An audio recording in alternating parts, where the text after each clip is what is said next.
ಪ್ರಜಾಪ್ರಭುತ್ವದ ದೇಗುಲ ಅಂತ ಕರೆಯಲ್ಪಡುವಂಥ ವಿಧಾನಸಭೆಯಲ್ಲಿಯೇ ಹನಿ ಟ್ರ್ಯಾಪ್ ವಿಚಾರವನ್ನು ಒಬ್ಬ ಸದನದ ಸದಸ್ಯ ಜೊತೆಗೆ ಸಚಿವರೊಬ್ಬರು ಪ್ರಸ್ತಾಪ ಮಾಡಿದ್ರು. ಇದೀಗ ತಾರ್ಕಿಕ ಹಂತಕ್ಕೆ ಬಂದಂಗೆ ಕಾಣಿಸ್ತಾ ಇದೆ. ಹನಿ ಟ್ರ್ಯಾಪ್ನ ಅಸಲಿ ಕಹಾನಿಯಲ್ಲಿ ಬಯಲಾಗುತ್ತಾ ಹಾಗಾದ್ರೆ? ಯಾಕೆಂತ ಹೇಳಿದ್ರೆ ತನಿಖೆಗೆ ಮನವಿ ಮಾಡಿದ್ದಾರೆ ಸಚಿವ KN ರಾಜಣ್ಣ. ಸದಾಶಿವನಗರದಲ್ಲಿ ಪರಮೇಶ್ವರ್ ಅವರನ್ನ ಭೇಟಿಯಾಗಿ ಮನವಿಯನ್ನು ಮಾಡಿಕೊಂಡಿದ್ದಾರೆ. ಮನವಿ ಸ್ವೀಕಾರ ಮಾಡಿದ್ದಾರೆ ಸಚಿವ ಪರಮೇಶ್ವರ್.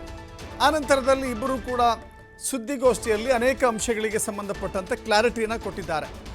ಸದನದಲ್ಲಿ ಪ್ರಸ್ತಾಪ ಮಾಡಿದಂತೆ ಮನವಿಯನ್ನು ಕೊಟ್ಟಿದ್ದಾರೆ. ಮುಂದಿನ ಕ್ರಮದ ಬಗ್ಗೆ ಮುಖ್ಯಮಂತ್ರಿಗಳ ಜೊತೆ ಚರ್ಚೆ ಮಾಡ್ತೇವೆ. ನಾನು ದೂರು ಸ್ವೀಕಾರ ಮಾಡೋದಕ್ಕೆ ಸಾಧ್ಯವಿಲ್ಲ. ದೂರನ್ನ ಪೊಲೀಸ್ ಅಧಿಕಾರಿಗಳು ಪೊಲೀಸ್ ಠಾಣೆಯಲ್ಲಿಯೇ ಸ್ವೀಕಾರ ಮಾಡಬೇಕು. ಕಾನೂನು ತಜ್ಞರ ಜೊತೆ ಚರ್ಚಿಸಿ ಮುಂದೆ ತೀರ್ಮಾನವನ್ನು ತೆಗೆದುಕೊಳ್ತೇವೆ.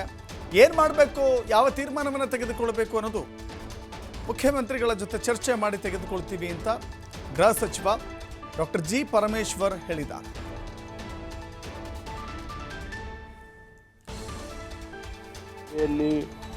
ಪ್ರಸ್ತಾಪಿಸಿದಂತೆ ಅವರು ಮನವಿಯನ್ನು ಕೊಟ್ಟಿದ್ದಾರೆ. ಈ ಮನವಿಯನ್ನು ನಾನು ಸ್ವೀಕಾರ ಮಾಡಿದ್ದೇನೆ ಮತ್ತು ಇದಕ್ಕೆ ಮುಂದೆ ಏನು ಕ್ರಮ ತಗೊಳ್ಬೇಕು ಅನ್ನೋದರ ಬಗ್ಗೆ ಮಾನ್ಯ ಮುಖ್ಯಮಂತ್ರಿಗಳ ಜೊತೆಯಲ್ಲಿ ಚರ್ಚೆ ಮಾಡಿ ಅದಕ್ಕೆ ಏನು ಕ್ರಮ ತಗೋಬೇಕು ಅನ್ನೋದ್ರ ಬಗ್ಗೆ ತೀರ್ಮಾನವನ್ನು ಮಾಡ್ತೇವೆ. ಯಾವ ಹಂತದಲ್ಲಿ ತನಿಖೆ ಆಗಬೇಕು, ಯಾರಿಂದ ತನಿಖೆ ಆಗಬೇಕು, ಇವೆಲ್ಲವನ್ನು ಕೂಡ ಮಾನ್ಯ ಮುಖ್ಯಮಂತ್ರಿಗಳ ಜೊತೆಯಲ್ಲಿ ಚರ್ಚೆ ಮಾಡಿ ತೀರ್ಮಾನ ಮಾಡ್ತೇನೆ. ನನಗೆ ಅದರ ಮುಂದುವರಿದ ಭಾಗವಾಗಿ ನನಗೆ ಅವರು ಏನು ಹೇಳಿದರು ಕೊಡ್ತೇನೆ ನಾನು ಗೃಹ ಸಚಿವರಿಗೆ ಅಂತೇಳಿ ಇವತ್ತು ಕೊಟ್ಟಿದ್ದಾರೆ.